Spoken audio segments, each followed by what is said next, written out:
Hey YouTube, Joyboy here. So, chapter 865 of One Piece has dropped. So if you haven't checked out that chapter yet, I suggest that you do so, because I will be spoiling you. But now that you have, let's begin. Guys, I'm in shock. And honestly, it's in multiple ways, which is crazy because this is just one chapter of One Piece. This chapter was not filled with battles. There was no epic clashes for the most part, a little bit of action, but not really. What was really game-changing for me, what really has me in shock, is the plot. I've been speculating for a while that there is a actual, real possibility that the Straw Hats and allies may actually get the upper hand on Big Mom, may actually be able to take her down, and after this chapter, it really seems to be going that direction, and I can't believe it. Like, it's one thing to speculate it, but for it to actually happen, bruh. You know, I'm all about predicting plot twists, etc. And while I have argued that at some point in time it seemed likely for me for Big Mom to, in a way, get thwarted by the Straw Hats and Capone and whatever. But honestly, the plot twist that I didn't see coming, I don't think anybody saw coming, was the fact that while the plan hasn't gone exactly as planned, it's for the most part been successful in every single one of its objectives up until this point. And at the end of this chapter, we're left with Big Mom sitting there, completely lost. We're about to get a Big Mom flashback, and right in front of her, point blank range, while everyone is distracted, Capone and Vito and everyone are pointing Caesar's poisonous gas rockets directly at Big Mom. Just by her falling to her knees bled. I wonder what exactly a rocket could do to her right now. If the rockets actually hit her, rip. It's done. It's over. Big Mom may still be conscious, she may survive it, but as far as the damage she would take from it, overkill. And so if I were sticking to my mindset of the last couple chapters, I would say, okay, you know, the plan isn't going to work, so therefore the rockets are going to miss in some way, like Katakuri or Smoothie, or someone is going to step in and save Big Mom. But so far, the dots have been lining up consecutively. The plan is working, and at this point, you have to assume, or at least it isn't very persuasive to not assume, that the rest of the plan won't work. But I do want to say this, which is that when you're constructing a vision for the future of One Piece, you need to keep in mind all the various components and pieces that Oda is working with. And one of those pieces is the Tamate box, the Tamate Bako box, the exploding box, the national treasure of Fishman Island. And so Big Mom herself said that she planned on opening the box at the tea party. But if she's one-shotted by these big-ass poisonous rockets, you know, how exactly would that work out? Your guess is as good as mine. Perhaps Big Mom, having been weakened and or in some way damaged, literally crawls to her last bit of joy that she has, the Tamate Bako box, which she badly wants to open before she dies. And after doing so, it's literally the nail in her coffin. Or maybe she's somehow saved from the rockets, and what ends up bringing her down, and this is a theory that, or something I've speculated for a while now, it doesn't seem likely to be the case now, but it could be, that it's not the rockets that actually do her in, but rather the box. The only thing I'm really certain of is that the box at some point will have to be opened. But it's not necessarily guaranteed that Big Mom has to be the one to open it, but I think it's best here just to wait it out and see what happens.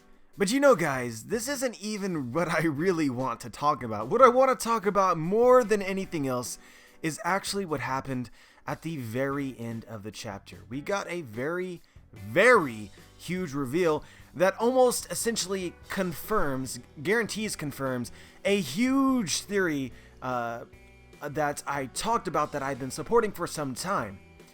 We see in this flashback that 63 years ago, keeping in mind that we learned from the recent SBS that Big Mom is 68 years old, so this was when Big Mom was 5, Big Mom was in Elbaf. And so guys, I really don't want to jump the gun and say shit as fact when it isn't fact yet, but this almost guarantees that Big Mom is a giant, or at the very least a half giant. This is something that I have been arguing. And so by itself, it's a very cool reveal. Already we can see further explanation towards Big Mom's history, specifically with the giants of Elbaf and giants in general. As we learned a couple chapters ago, there was an arranged marriage between Lola and the giants of Elbaf, which fell through. However, in that same chapter, we learn that Big Mom's own history with the giants of Elbaf was already rocky from the start. And here we're provided with a very general answer to why. Big Mom is from Elbaf, and some shit happened in Elbaf, which made them enemies. But guys, again, this is not where it ends. What we have here is a potential explanation for nearly every aspect of Big Mom's dreams. I want you guys to think about it, and this is what I talked about in my theory video on the topic of Big Mom potentially being a dwarf giant or a half giant. And I honestly think it's more likely that she's a half giant, and we'll talk about that in a second.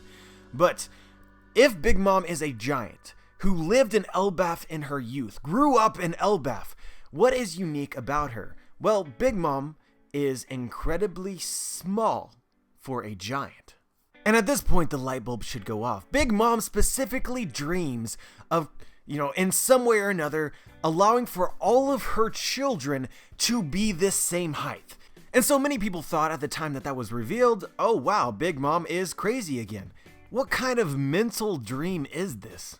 However, keeping in mind that Big Mom, having grown up in Elbaf with real-sized actual giants, and been incredibly small for a giant, or merely a half-giant, she may have been picked on. Perhaps you could even go so far as to say discriminated against because of her size. Certainly her dream to make all of her children the same height would highly validate this thought. And so with that being said, Big Mom was picked on, discriminated against because she was small. I use discriminate against for a reason, because this might tie in to her other revealed dream. She wanted to create a place that was free of racism, discrimination, and prejudice. This can't be true. Preposterous. Nope, it all makes sense. She dreams of this because she, in her youth, was a target of racism, discrimination, and prejudice. But Joy Boy, racism only exists between various races. See the word racism has race in it. So if she's just smaller, it wouldn't be racism. Yes, I understand. This is why I believe that it's probably more likely that Big Mom is not a full-blooded giant, rather half-blooded, half-human, half-giant. And so in this context, Big Mom could have been picked on for her size, thus her dream of wanting all of her children to be the same height, and then as well for her race, being half-human, having been discriminated against because of that as well.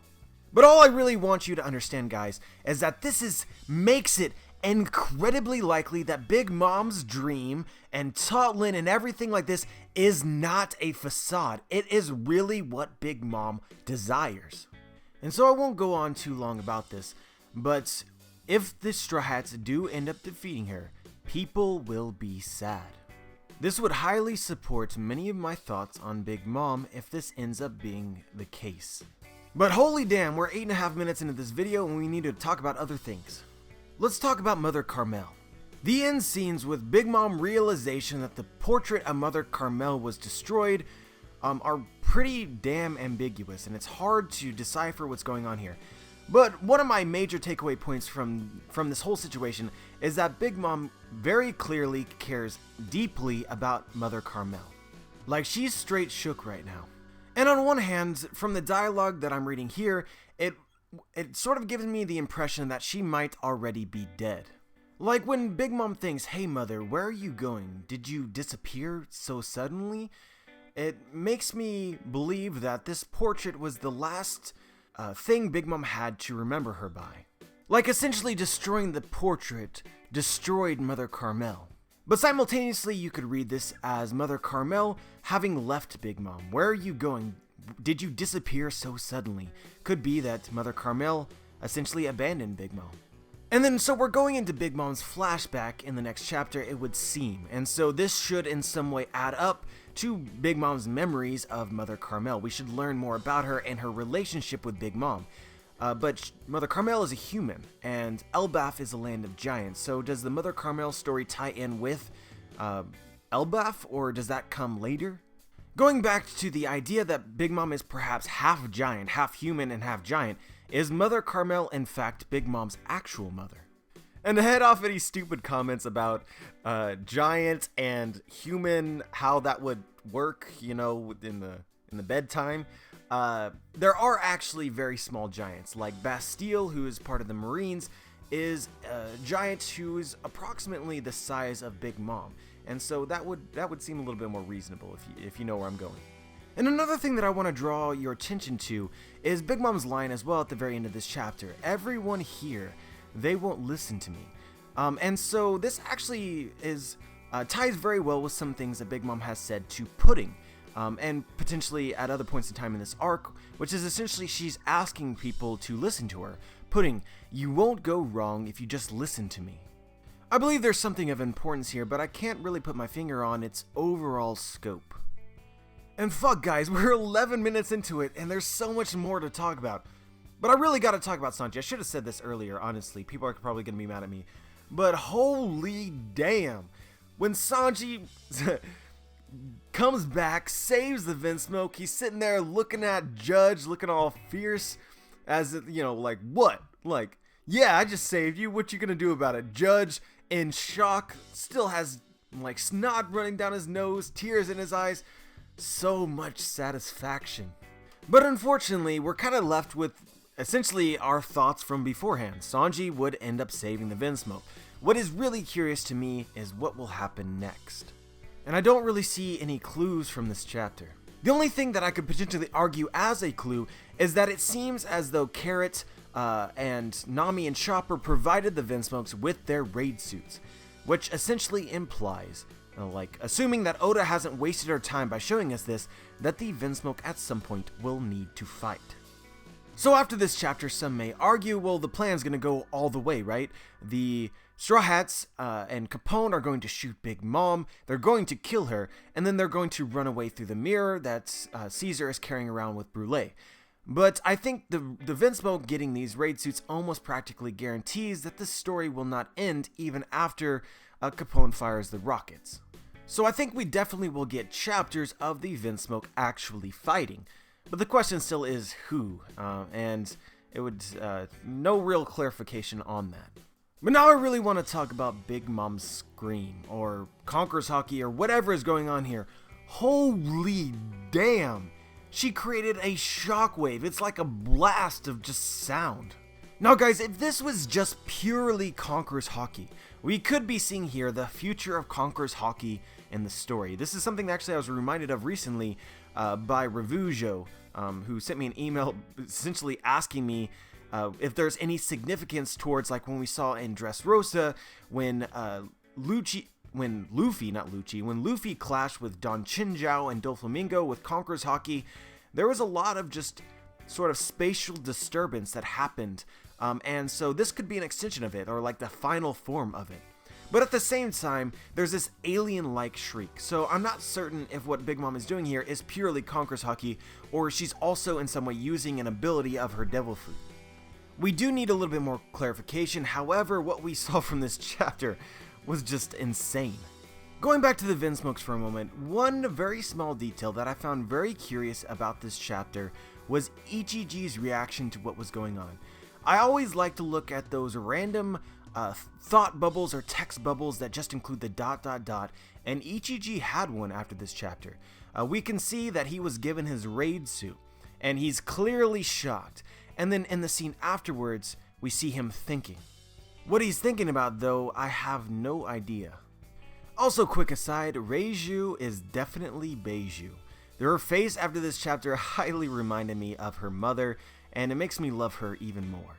And the last thing that I want to talk about is the secret to why, after the photo or portrait was destroyed, Big Mom is capable of being injured. And so I think I and many others were kind of expecting there to be some sort of magical element to what was going on there. Like, the portrait is somehow tied to her ability to defend herself. Another theory that I talked about was the potential that because she's so upset or maybe because she has souls in her at all points in time that help defend her, that through the destruction of this, it would alter her mind so that she could no longer keep those souls there, and that's why her defenses break. But that honestly doesn't seem the case after this chapter. We don't see anything weird coming out of Big Mom's mouth, kind of like what happened with Gecko Moria and Thriller Bark. So I'm left believing something similar to what King of Lightning said recently, that essentially Big Mom just always has on A+ armament hockey, and she's so rattled right now that it's turned off, and that's why she can be damaged. And so guys, I'm actually going to throw this in at the end as well because I'm reading Twitter, which is that a lot of people are talking about Katakuri. And if you didn't expect that Katakuri was such an A+ tier fighter that he could take on multiple opponents at one time, then I don't think you really understood just how OP Katakuri is. Katakuri most definitely, from the point in which he was initially revealed to now, has always been a beast. But to end this on a really sad note, guys, next week, there's a break. I'm going to be hurting, how about you? But anyway, guys, holy damn, I really enjoyed this chapter. But as always, if you notice anything that I didn't talk about, just let me know. Like the video if you liked the video, dislike the video if you dislike the video, subscribe if you want to be notified for my future content.